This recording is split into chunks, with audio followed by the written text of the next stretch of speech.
Oi pessoal, tudo bem com vocês? Vamos fazer a correção neste vídeo da atividade número 3 desse período de aula remota. Esse conteúdo nós já tínhamos visto em sala de aula antes da quarentena, mas a Secretaria de Educação pediu que fosse visto de novo durante a quarentena. O vídeo que a Secretaria de Educação mandou para vocês, o professor explicou nessa terceira aula essa parte aqui de números inteiros, a parte que fala dos números opostos, que também são chamados de simétricos, ou opostos ou simétricos, e também de módulo e valor absoluto. O professor do vídeo, ele deu a aula, deu a explicação dele, eu já tinha falado sobre isso na sala, mas eu resolvi falar mais um pouquinho aqui, tá certo? Então, bora ver por que recebe esses nomes. Opostos é fácil a gente entender, mas simétrico, nem todo mundo entende o que significa essa palavra simétrico.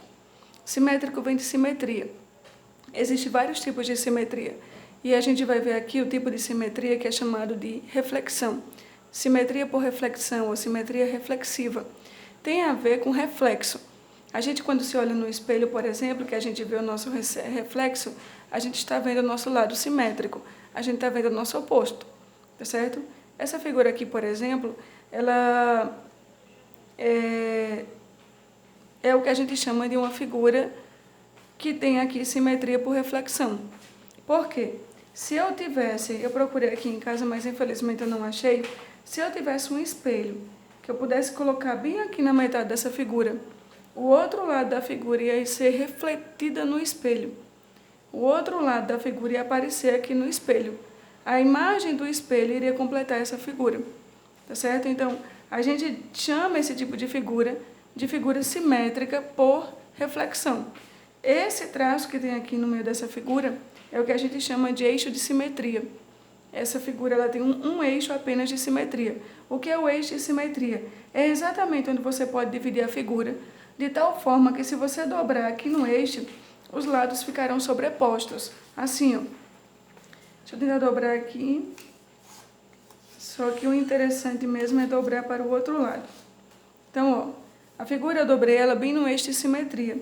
E aí a gente pode ir vendo que os lados eles ficam sobrepostos. O que é sobreposto? Um em cima do outro. Ó. O olho ele fica um em cima do outro. A orelha fica uma em cima da outra. Tá certo? A sobrancelha, ó. A sobrancelha, elas ficam sobrepostas. Uma em cima da outra. O nariz também. Até essas pontinhas aqui, ó, do rosto dele, esses pontinhos do rosto dele ficam um em cima do outro. Eles ficam sobrepostos. Aí eu tenho aqui para vocês outros tipos de figuras que são simétricas, por reflexão. Como eu já disse, tem vários tipos de simetria. Eu trouxe essa borboleta aqui, e essa borboleta ela tem apenas também um eixo de simetria. Se eu dobrar essa borboleta bem aqui nesse eixo de simetria, os lados ficarão sobrepostos, eles ficarão um em cima do outro. O lado vermelho em cima do vermelho, esse amarelinho aqui em cima do amarelinho, as pernas da borboleta ficarão sobrepostas. Então, a gente diz que normalmente as borboletas elas são simétricas. Tá? E aqui nós temos apenas um eixo de simetria. Eu tenho outro desenho aqui também, ó, que tem apenas um eixo de simetria também, e também se trata aqui de uma figura simétrica por reflexão. Só que não é só em desenhos que a gente encontra figuras simétricas. A gente também encontra algumas obras de arte parecidas com essa daqui. Essa daqui exatamente não é uma obra de arte, mas eu já vi obras de arte que parecem com esse desenho. Então eu tenho aqui um eixo de simetria e os lados se sobrepõem. Essa é uma figura simétrica, tá certo? Esse lado, um lado é igual ao oposto, só que de forma contrária, né? Eu não tenho esse lado exatamente aqui. Se tivesse, também era simetria, mas eu tenho de tal forma que ele se sobrepõe. O que eu quero dizer? Eu poderia ter dois lados desse. Eu não teria o complemento do elefante, né? Se eu tivesse dois lados desse aqui, exatamente nessa posição, eu ia ter a orelha aqui, né? E essa orelha não ia se sobrepor a essa. Também é simetria, tá, gente? Só não é o tipo de simetria por reflexão. A gente vê muito simetria por reflexão quando a gente quer fazer figuras. Eu vou Aqui a tesoura, estava procurando a tesoura. Pronto, deixa eu pegar esse papelzinho aqui que ele é mais bonitinho. Principalmente, as meninas, elas gostam muito de fazer isso. Então, elas pegam um pedaço de papel qualquer e elas desenham apenas a metade de um coração. E quando elas recortam, já que está dobrado, eu acho que eu tinha feito isso na sala de aula. Quando elas recortam, aí aparece o coração inteiro. E elas dizem que aqui é o lado delas, aqui é do crush delas, né? E aí eu tenho aqui que o coração também é uma figura simétrica, porque o lado se sobrepõe. E, portanto, ele tem um eixo de simetria, que é aqui onde eu fiz a dobradura. Eu trouxe aqui para vocês alguns exemplos de como a simetria ela aparece na natureza. Aqui, ó, a coruja, ela tem seus lados simétricos, o seu corpo é simétrico. A borboleta também. E aí eu vou ter o elefante, eu vou ter o tigre, eu vou ter o próprio ser humano. Eu lembro que teve um tempo que uns estudiosos, eu não sei com qual objetivo, eles pararam para procurar um corpo cientificamente, matematicamente perfeito. E eu acho que o nome da moça era Kelly. Ela é artista, eu acho. Kelly, não me recordo agora o nome completo dela, qualquer coisa. Se alguém tiver interesse, procura na internet assim, Kelly. É a moça do corpo matematicamente, cientificamente perfeito. Então é até interessante porque Kelly, quando ela disse que quando ela era adolescente, quando ela era mocinha, ela sofreu muito bullying por ela ser gordinha. E ela nunca esperou na vida que depois de ter sofrido tanto bullying por ser gordinha, o corpo dela fosse considerado o corpo mais perfeito do mundo. E os cientistas dos Estados Unidos, eles disseram que o corpo dela era matematicamente perfeito, porque tinha simetria e tinha tudo proporcional. E aí ela achou incrível como é que o corpo dela, mesmo sendo gordinha, foi considerado o corpo mais perfeito do mundo. Para os cientistas, para os matemáticos, embora ela seja mesmo muito bela, estava tudo dentro da matemática no corpo dela. E foi interessante que a matemática nessa época serviu para quebrar padrões, né? Que na época o padrão era ser magrinha. E o corpo mais perfeito do mundo na época foi considerado o corpo de uma gordinha. Aí eu tenho aqui na natureza e eu tenho também nas artes. Eu trouxe para vocês aqui uma obra de arte muito conhecida, a Torre Eiffel. A Torre Eiffel ela tem um eixo de simetria também. Se a gente pudesse dobrar a Torre Eiffel, na vida real a gente não pode, né? Mas na foto até que a gente pode. Ou se eu tivesse aqui, como eu disse, um espelho e colocasse aqui o espelho, se vocês tiverem isso em casa, vocês façam. Aí você põe aqui o espelho assim, aí aparece o complemento da Torre Eiffel, a sua reflexão. Ela reflete a metade da Torre Eiffel e, portanto, ela fica completa.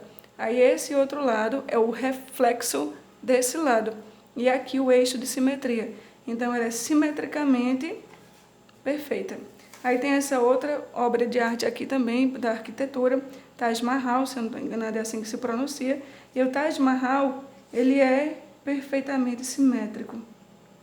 Tudo que tem desse lado, tem desse lado, inclusive essas duas torres aqui.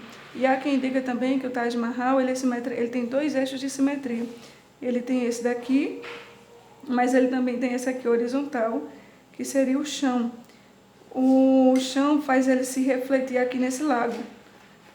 Tudo que aparece em cima, aparece no lago. Então, seria dois eixos de simetria que o Taj Mahal teria. Ó. Tá vendo? Se sobrepõe a imagem do Taj Mahal no lago. Então, é uma obra de arte incrivelmente simétrica, com dois eixos de simetria. Eu tenho esse eixo de simetria para cá. Ó, eu tenho esse eixo de simetria na vertical, que esses lados eles se sobrepõem, tudo que tem de um lado tem do outro simetricamente, e eu tenho outro eixo de simetria. O Taj Mahal ele teria dois eixos de simetria, o vertical e o horizontal. Já a Torre Eiffel não, ela só tem um eixo de simetria. E aí, o que é que isso tem a ver com a aula de matemática? Muita coisa, inclusive as formas geométricas.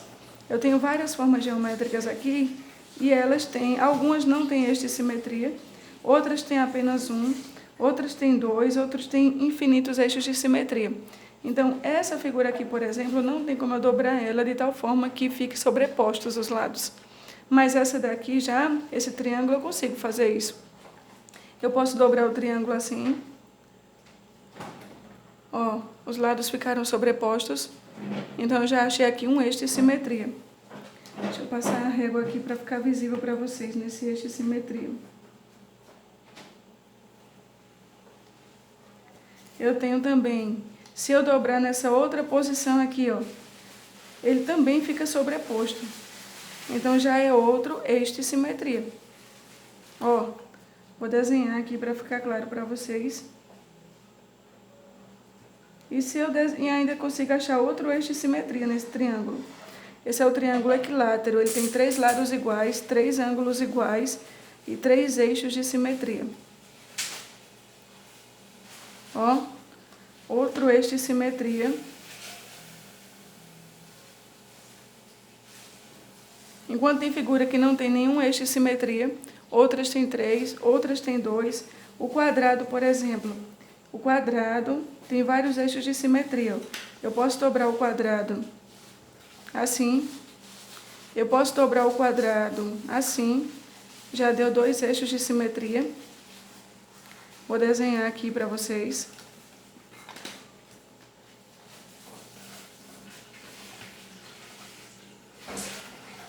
E é interessante que se eu dobrar o quadrado nas diagonais, os lados também vão ficar sobrepostos. Ó, já deu 2 eixos de simetria, né? Vou dobrar o quadrado aqui, ó, pela diagonal. E os lados continuaram sobrepostos. Então, ele tem aqui outro eixo de simetria. E eu ainda consigo encontrar mais um eixo de simetria no quadrado, que é na outra diagonal. Ó, se eu dobrar aqui, outro eixo de simetria. Ficou sobrepostos os lados. Então, 4 eixos de simetria tem o quadrado. Eu vou, por conta do tempo, para o vídeo não ficar muito longo, eu vou trazer para vocês, eu vou diminuir uma figura aqui. Eu vou diminuir essa. Eu vou deixar o retângulo, por incrível que possa parecer, mesmo o retângulo sendo muito parecido com o quadrado ele tem 4 eixos de simetria, mas o retângulo ele não tem 4 eixos de simetria. Eu consigo dobrar o quadrado o retângulo, aliás, na horizontal e na vertical, para ficarem os lados sobrepostos. Mas se eu dobrar na diagonal, os lados não ficam sobrepostos. Não fica exatamente um em cima do outro. Eita, essa dobradura ficou triste.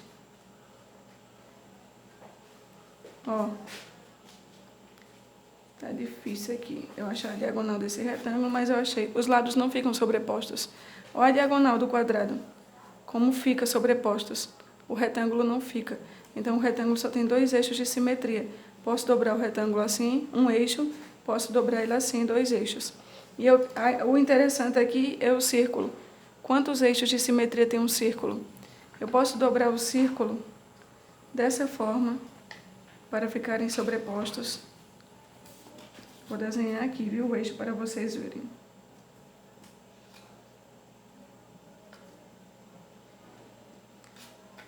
Posso dobrar dessa forma. Gente, para o vídeo não ficar longo, eu vou direto ao que interessa. O círculo, ele tem infinitos eixos de simetria. Eu posso dobrar o círculo de infinitas maneiras ao meio. E os lados ficarão sobrepostos. Eu já achei aqui 3, ó. Mas eu posso passar o resto da minha vida aqui dobrando o círculo ao meio. E vai aparecer, e os lados ficarão sobrepostos. Então, para cada dobradura dessa que eu fizer, é um eixo de simetria que eu tenho. Então, o círculo, ele tem infinitos eixos de simetria. Tá certo? Eu vou dar uma paradinha com isso, para o vídeo não ficar muito longo. E eu vou agora para o que interessa, o assunto números inteiros. O que é que números inteiros? Por que são chamados de... Por que alguns números inteiros são chamados de simétricos? Ó, vê só. Eu desenhei aqui um pedaço de uma reta numérica. O meu eixo de simetria vai ser aqui. Aqui eu vou chamar de origem. Tá certo? Aqui vai ser o começo de tudo. Origem. Beleza? Então, aqui Bora dizer que é o centro dessa reta numérica. Aí eu marquei aqui alguns pontos. Eu vou tentar achar o simétrico desse ponto. Vou dobrar bem aqui na minha origem, ó, bem na origem eu vou dobrar, tá? Então, eu vou dobrar bem aqui na minha origem. Eu acabei de pintar esse ponto. Eu vou... Só um minuto, deixa eu colocar essa reta bem em cima da outra, pronto. Aí eu... Não sei se vocês estão vendo, mas está aparecendo para mim a sombra do ponto que eu fiz. Quando eu pintar desse lado, aí aparece o reflexo dele aqui desse lado. Eu não tinha. Aqui não tem mais ponto. Eu vou fazer aqui esse ponto. Quando eu virar, vai aparecer o reflexo dele aqui, ó. Aqui em cima. Eu já vi até os meninos com uma brincadeira parecida com essa, ó. Esse ponto é o reflexo desse. Vou fazer de novo. Vou procurar o reflexo desse ponto aqui na reta. Eu vou pintar ele aqui por trás. Aí ele vai aparecer o reflexo dele aqui, ó. Esse ponto é o simétrico desse. Esse é o reflexo desse. Esse é o reflexo desse. Esse é o reflexo desse. Então, eu posso dizer que esse é o simétrico desse. Esse é o simétrico desse. Esse é o simétrico desse. Vou fazer só mais um. Esse aqui, quando eu dobrar, bora ver onde é que ele vai se refletir. Ó, refletiu aqui. Aí, na reta numérica, esse aqui, que é a origem, eu chamo de 0. Aí, para cá, eu tenho mais 1. Para cá, eu tenho menos 1. Mais 2, menos 2. Mais 3, menos 3. Mais 4, menos 4. Vê só. Então, a gente diz, como esse ponto é simétrico a esse, a gente termina chamando o mais 1 de simétrico do menos 1. Porque quem representa esse ponto é o mais 1. Quem representa esse ponto é o menos 1. Esse ponto é simétrico a esse. Então, quem representa esse, né, o mais 1, e quem representa esse é o menos 1, esse ponto é o simétrico desse, termina a gente chamando o mais 1 simétrico de menos 1.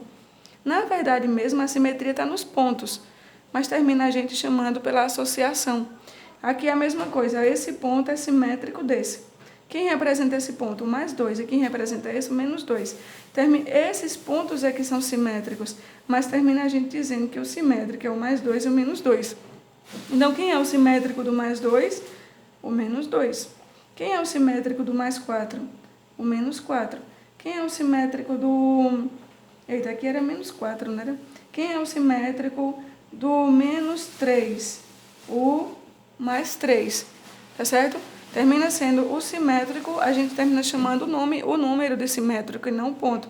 Desde que você entenda que, na verdade, o simétrico é o ponto, não tem problema nenhum você dizer que menos 3 é simétrico de mais 3 e mais 2 é simétrico de menos 2, e aí sucessivamente. Então, está explicado por que é chamado de simétrico. Por que é chamado de oposto? Porque um fica para a direita, o outro fica para a esquerda, mas eles ficam à mesma distância. A distância que tem do mais 1 para o 0 é a mesma distância do menos 1 para o 0. Só que um está na direita, o outro está na esquerda. Eles estão em lados opostos. Além do que, mais um é negativo, o outro é positivo. É como se um fosse o seu mal e o outro o seu bem. Então, eles são opostos.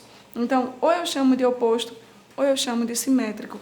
Mas tudo em número é a mesma coisa. Terminou a explicação de oposto e de simétrico. Vamos partir agora para a explicação de módulo. Módulo também é muito fácil.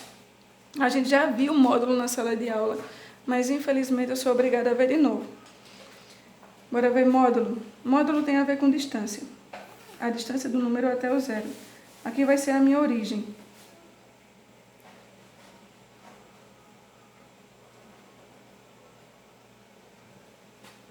A mesma distância aí dos pontos. Aí para cá eu tenho mais 1, mais 2, 3, 4, né? Que não precisa botar o positivo. Menos 1, menos 2, menos 3, menos 4, menos 5. Módulo ou valor absoluto. Tanto faz eu dizer módulo ou eu dizer valor absoluto. Tá certo? Módulo ou valor absoluto, na verdade, é dois nomes feios para uma palavra tão simples: distância. A distância do número até a origem, a distância do número até chegar no 0. Então, eu tenho aqui, ó, qual a distância do mais 3 até chegar no 0? Aí, a distância é esses espaçozinhos aqui, ó. Do 3 até chegar no 0, eu tenho 1 espaço, 2 espaços, 3 espaços. Então, a distância do 3 até o 0 é 3 unidades. Só que módulo a gente representa por 2 barrinhas na vertical. essas barrinhas aqui. Então, se eu quero saber o módulo do 3, eu boto o 3 na barrinha. Aí eu estou dizendo assim, ó, qual é o módulo do 3? Ou seja, qual a distância do 3 até o 0? 3 unidades. O módulo do 3 é 3. E se fosse a distância do menos 3? Então, módulo de menos 3. Do menos 3 até o 0, quantos espaços tem? Ó, o menos 3 está aqui, o 0 está aqui. Eu tenho um espaço, 2, 3. Eu tenho 3 também. Então, a distância do 3 para o 0 é 3. E do menos 3 para o 0 é 3 também. Então, o módulo do 3 positivo é igual ao módulo do 3 negativo. Porque módulo é distância. A distância do 3 negativo até o 0 é igual à distância do 3 positivo até o 0. Então, o módulo é igual tanto para o positivo quanto para o negativo. E módulo é o que eu chamo de valor absoluto também. Se eu perguntar assim, qual é o valor absoluto do 3 positivo? 3. E qual é o valor absoluto do 3 negativo? 3 também. Na próxima aula, na aula número 4, o professor falou bastante de valor absoluto. Quando eu estiver gravando o vídeo da aula número 4, aí eu dou mais uma recapitulada em valor absoluto. Tá certo? Deixa eu ver se nesse vídeo dá para fazer a correção do exercício ou se eu tenho que cortar o vídeo. Eu acho que dá tempo de fazer nesse vídeo. Bora completar o quadro? Completa o quadro. O quadro diz assim, ele quer aqui tem um número e aqui ele quer o simétrico dele. Aqui ele tem um número, aqui ele quer o simétrico. Aí desse lado eu tenho o número menos 27. Esse é o primeiro quesito. Desse lado eu quero o simétrico dele. Quem é o simétrico do menos 27? Vai ser o mais 27. E quem é o simétrico do 0? O 0 mesmo. 3,8. Quem vai ser o simétrico de 3,8? Menos 3,8. Aqui eu tenho uma fração negativa, menos 1 sobre 2. Quem vai ser o simétrico dela? Vai ser mais 1 sobre 2. Aqui eu tenho o simétrico já, que é menos 5 terços. Quem vai ser o número cujo simétrico é menos 5 terços? Vai ser mais 5 terços. Aí 4,9. Mais 4,9.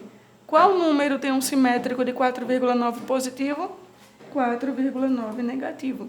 Está aqui o primeiro corrigido. É assim que você vai colocar na tabela. Agora vamos ao segundo. O segundo diz assim, qual é o módulo de menos 29? Segundo, letra A. Qual é o módulo de menos 29? Qual a distância? Ou seja, assim, ó, módulo de menos 29. Qual a distância do menos 29 até o 0? 29.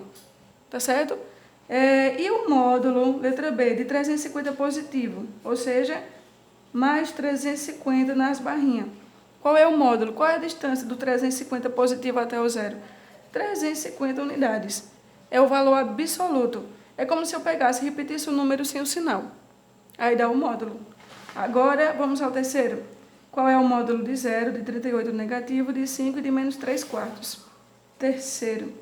Letra A, B, C, D. Módulo de 0, de menos 38, de 5, de menos 3 quartos. Módulo de 0. Qual a distância do 0 até o 0? 0. Módulo de menos 38. Do 38 negativo até o 0, quantos espacinhos vai dar? 38. E do 5 até o 0? Quantos espacinhos vai dar? Eu tenho aqui a reta numérica com 5. Tem.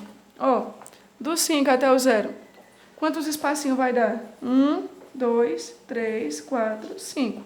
Então, do 5 até o 0 é 5. Módulo do 5, 5. A mesma coisa a fração. Qual a distância do 3 quartos até o 0? 3 quartos. É como eu disse, módulo é como você pegar um número e repetir ele sem o sinal. Cuidado para não confundir módulo com simétrico. Simétrico é o seu oposto, é o seu reflexo, tá certo? O oposto de 5 é menos 5, o oposto de menos 38 é mais 38. Mas módulo dá tudo positivo e acabou-se. Existe, bora ver se existe, quarto quesito e último. Vai dar tempo de fazer tudo nesse vídeo. Será que existe um número x de modo a tornar verdadeira essa afirmação? Módulo de x é igual a 7. Quem é o camarada que o módulo dele é 7? Tem duas respostas para isso. Tanto pode ser o mais 7, o módulo dele é 7. Quanto pode ser o menos 7? O módulo dele é 7. Por quê? Do 0 até o mais 7, 1, 2, 3, 4, 5, 6, 7. Até o mais 7, e do 0 até o menos 7, 1, 2, 3, 4, 5, 6, 7. Menos 1, menos 2, menos 3, menos 4, menos 5, menos 6, menos 7. Quantos espaços tem do menos 7 até o 0? 1, 2, 3, 4, 5, 6, 7. Ou seja, a distância do menos 7 para o 0 é 7 unidades. E a distância do mais 7 para o 0? 1, 2, 3, 4, 5, 6, 7. 7 também. Então, a distância desse até o 0 é igual à distância desse até o 0. E a distância é quanto? 7 unidades. Então, quem é o camarada que o módulo dele é 7? Esse camarada pode ser 2, ou mais 7, ou menos 7. Então, a resposta do terceiro... Deixa eu ver aqui um papel para colocar a resposta do terceiro. Voltei. A resposta do terceiro não, né? A resposta do quarto, letra A. A resposta do quarto, letra A. Quem é o camarada que o módulo dele é 7? Aí você põe resposta 7 positivo ou 7 negativo. Os dois, o módulo dele é 7. Se você quiser, para ficar mais perfeito ainda, você põe assim, ó. Módulo de mais 7 é 7. E módulo de menos 7 também é 7. Então, o camarada que tem módulo 7, tanto pode ser o mais 7 quanto o menos 7. Vamos à letra B? Letra B diz assim: existe um número x de modo a tornar verdadeira a afirmação módulo de x igual a menos 3? Existe um número x que o módulo dele é menos 3? Existe um número x que o módulo dele é menos 3? Não, não existe. Porque a gente está falando de módulo, módulo é distância, não existe distância negativa. Não existe eu andar menos 3 metros. Quando vocês estiverem no nono ano estudando física, o professor até vai aparecer lá com vocês, com menos 3 metros, mas tem outro significado. Metro mesmo não tem como ele ser negativo. Então, não existe isso aqui. Isso aqui, a resposta é não existe. Pronto, pessoal, eu falei um pouquinho rápido, mas foi na tentativa do vídeo não ficar muito longo. Terminou ficando, mas é assim mesmo. Até a próxima aula, tá certo? Tchauzinho pra vocês.